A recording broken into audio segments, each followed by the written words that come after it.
안녕하세요. 새로운 하루가 시작됩니다.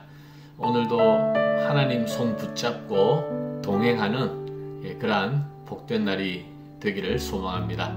오늘 나눌 하나님 말씀은 욥기서 2장 7절에서 10절 말씀입니다. 사탄이 이에 여호와 앞에서 물러가서 욥을 쳐서 그의 발바닥에서 정수리까지 종기가 나게 한지라. 욥이 제 가운데 앉아서 질그릇 조각을 가져다가 몸을 긁고 있더니 그의 아내가 그에게 이르되, 당신이 그래도 자기의 온전함을 굳게 지키느냐? 하나님을 욕하고 죽으라. 그대의 말이 한 어리석은 여자의 말 같도다. 우리가 하나님께 복을 받았은즉 화도 받지 아니하겠느냐 하고 이 모든 일에 욥이 입술로 범죄하지 아니하니라. 욥기 1장에서 욥은 사람이 감당할 수 없는 수준의 그런 엄청난 시험을 이겨내었습니다. 하나님을 원망하지 않았고 오히려 그 상황에서도 하나님을 예배하고 찬송했다고 그랬습니다. 여러분, 하나님은 이 욥을 보고 얼마나 대견스러워하시며 또 자랑스러우셨을까요? 그래서 2장에서도 하나님께서 세상에서 삼킬 자를 두루 찾고 다니고 있는 사탄을 불러서 이 욥을 자랑했습니다. 그러자 속이 상한 사탄이 하나님에게 다시 또 도발하고 도전하는 거죠. 뭐라고 그러느냐 하면, 욥은 자기가 가진 것을 다 잃었지만 그래도 자기 몸이 괜찮으니까, 자기 생명에 지장이 없으니까 저렇게 태어난 것이다 라고 고소한 거예요. 그러자 하나님께서, 진정한 욥의 믿음을 아시는 하나님께서, 그러면 생명은 건들지 말고 그 몸은 네 마음대로 한번 해봐라, 이렇게 말씀하셨습니다. 그래서 사탄은 욥의 머리 끝에서부터 발끝까지 심한 종기를 앓게 했다고 했어요. 이 종기가 얼마나 가렵고 고통스러웠던지 참을 수가 없는 거죠. 그래서 제 가운데 앉아서 질그릇 조각, 그러니까 그 기와 이런 조각, 그 날카롭고 뾰족한 조각으로 온몸을 핥히고 긁으면서 그렇게 견뎌내고 있었다는 것입니다. 이것을 본 아내가 욥에게 분을 쏟아내는 거예요.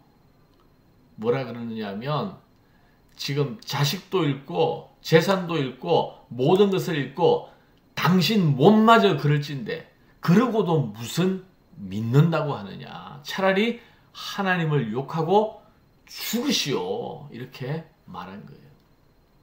사실 어떻게 보면 감당할 수 없는 고난 앞에서 대부분의 사람들이 보일 수 있는 반응이 이런 거 아닐까 싶습니다. 그러나 욥은 달랐습니다. 욥은 어떻게 하느냐? 10절 한번 보세요. 그가 이르되, 그대의 말이 한 어리석은 여자의 말 같도다. 우리가 하나님께 복을 받았은즉 화도 받지 아니하겠느냐 하고 이 모든 일에 욥이 입술로 범죄하지 아니하니라. 욥은 하나님을 결단코 의심하지 않았습니다. 하나님이 맨몸으로 이 땅에 와서 지금까지 복을 누리도록 한 그 하나님의 은혜와 복을 감사했고 신뢰했고 찬송했다고 그러지 않습니까? 그래서 그 하나님이 나에게 그런 복을 주셨다면 이런 시련도 주실 수 있는 것이 아니냐. 복을 주었다라고 해서 내가 하나님에게 감사하고 예배하고 시련을 준다고 해서 하나님을 저주할 것 같으면 그게 어떻게 믿음이 되겠느냐. 욥의 아내는 이 모든 것을 다 가져가신 하나님을 저주하고 차라리 입술 깨물고 죽으라고 했습니다. 그러나 욥은 그렇게 하지 않는다고 했습니다. 자, 여러분, 욥이 이런 정말 끔찍한 수렁 속에 내몰렸지만 어떻게 그런 믿음을 가질 수가 있었을까? 어떻게 사탄이 노리고 있는 그 노림수 앞에서 흔들리지 않았을까? 오늘 두 가지를 우리가 묵상했으면 좋겠습니다. 하나는 욥의 말처럼 욥이 입술로 범죄하지 아니하니라. 입술로 범죄하지 않는 거예요. 믿음을 지키는 일은 입술을 지키는 일입니다. 혀는 곧 불이요 불의한 세계라. 혀는 우리 지체 중에서 온몸을 더럽히고 삶의 수레바퀴를 불사르나니 그 사르는 것이 지옥불에서 나느니라. 야고보서 3장 6절 말씀입니다. 바로 혀에서 지옥불이 나온다는 거예요. 또 시편 141편 3절에 보면 이런 기도가 있습니다. 여호와여, 내 입에 파수꾼을 세우시고 내 입술의 문을 지켜 주옵소서. 바로 입술로 범죄하지 않는 것. 이것이 바로 우리의 믿음을 지키는 첫 번째 길이고요. 또 하나는 바로 우리의 시선을 모든 상황 가운데서 하나님께 두는 것입니다. 하나님을 바라보는 것입니다. 욥은 자기가 이런 것, 자신의 고통스러운 상태에 집착하지 아니하고 하나님을 바라보았습니다. 욥의 아내는 그렇게 하지 못했죠. 여러분, 사람의 생각은 바라보는 것에 붙들리게 되어 있습니다.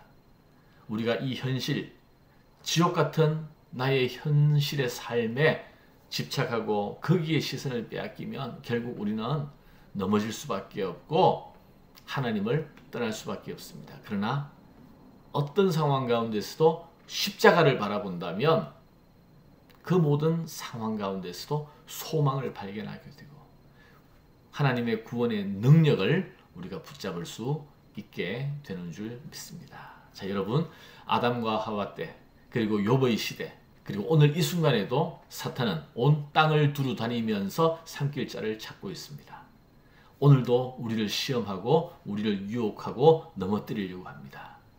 욥처럼 이러한 담대한 믿음, 우선 입술로 범죄하지 아니하고 모든 상황 가운데서 하나님을 바라보는, 하나님에게 우리의 시선을 고정하는 그런 믿음의 자세 다시 한번 확인하고 오늘 하루 시작했으면 좋겠습니다.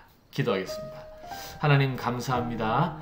예, 오늘 참 욥의 놀라운 믿음의 고백을 또 우리가 다시 들었습니다. 하나님, 무릇 지킬 만한 그 어떤 것보다 너희 마음을 지키라고 했습니다. 입술에 파수꾼을 세워달라고 시편 기자는 기도했습니다. 오늘도 하루의 삶 가운데서 우리의 입술을 하나님 지켜주시고 모든 상황 가운데서도 하나님을 바라볼 수 있는 믿음을 저희들에게 허락하여 주시옵소서. 예수님 이름으로 기도하옵나이다. 아멘.